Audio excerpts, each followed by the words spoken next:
What's up, guys? I'm Bert from Perpetual Watch Lover, and I'm here today to talk to you about 4 tips on how to become a smarter watch collector.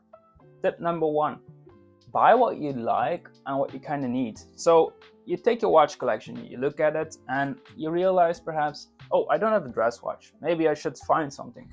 And by doing this, you just get like a structure of how your watch collection is looking. And I'm not like saying that you have to tick the boxes.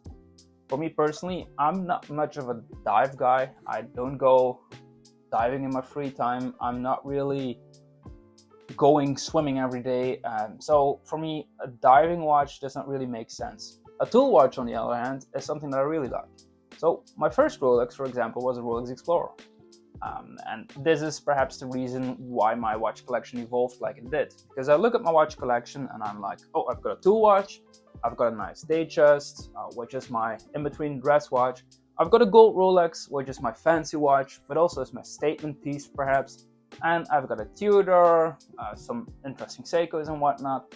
And by doing this and occasionally looking at your watch collection, you will find out like, what do I need, what am I lacking, and what's going to fit my style. A great example here is, for example, I don't have any dress watches as well. I like a Cartier Tank. I really do love those watches. I tried them on a few times and I decided it's not really something for me. Tip number 2, follow trends. Don't be afraid to use your socials. Follow a couple watch guys, follow a couple watch jewels, follow a couple watch influencers. Why not? I mean, if a lot of people talk about a watch, there is most likely a reason for this. And if you're lucky, this can also have an impact on the value of your watch or your watch collection. If we go back in time a little bit, like perhaps like say 5 years ago, Cartier watches were not really that famous. Not at all, actually. The Mustang Tank was a watch that could be seen as a cheap Cartier alternative. My dad used to always say these are just a piece of you know what, because they're a silver case that got plating over it, and we used to see them pop up like for 500, 700 euros, often with a quartz movement. But if you go look on Chrono nowadays, these watches go over 2 grand, easy sometimes.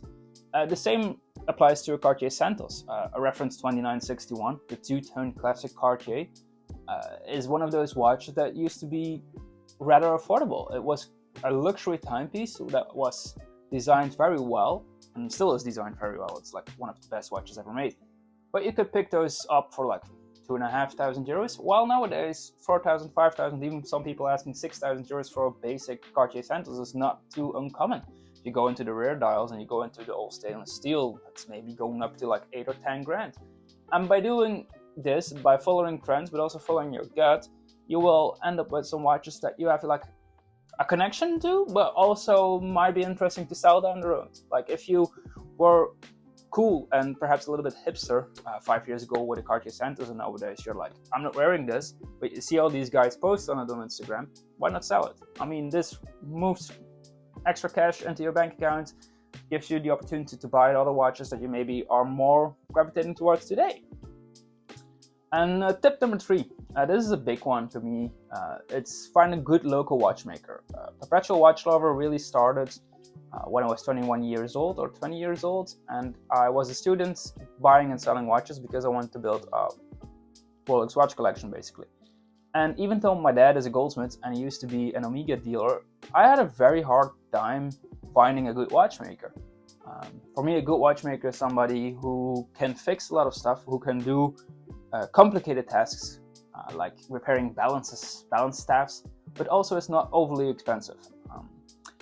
And this became kind of a necessity for me because I wanted to sell watches, so I ended up just learning how to do it myself. I saw a couple of things when I was a teenager from the watchmaker that my dad used to use. The man sadly passed away by now, but I've had the opportunity to buy his workshop, and thanks to my dad, who is in the business as well, I had the opportunity to buy a lot of stuff from the wholesalers, and I built my own workshop, and I'm also taking classes to become a better watchmaker. I'm by no means a master watchmaker, not at all, but I do have a gut feeling of what I have to do. But many people find this a very hard task. Finding a good watchmaker is perhaps the most valuable asset a watch collector or a watch dealer can have, and it will pay off if you take some time searching for one. And don't be afraid to shop around, like try different watchmakers and ask them why they do certain things. Ask them why, for example, a vintage watch is coming out with a weird accuracy thing, for example. And it all depends on the explanation, because vintage watches are sometimes a bit odd. Some watches can be totally serviced fine, but still run not too accurate. But that's totally fine. But if they can explain to you, he's probably going to be a good watchmaker. And tip number 4 is educate yourself. Don't be afraid to buy a book. Don't be afraid to take some time on YouTube and search for references. Don't be afraid to follow watch dealers and read their descriptions. And especially, don't be afraid to ask people questions. Most watch dealers will happily answer you. I've had so many DMs over the past years of people asking me things, and I know deep down, like the first question you ask, you're probably not going to be a customer. But in my gut, I know if you ask me 50 questions over a year, there will pop up a day that you probably will buy a watch, because that's the trend that I'm seeing very often. So I'm always down to help. If I have got the time and I have got the knowledge, I will always give you the knowledge to help you further. And even if you've got different watches that you want my opinion on, just shoot, ask away. If I have the time, I will always help you. And if I know, I always will try to help you.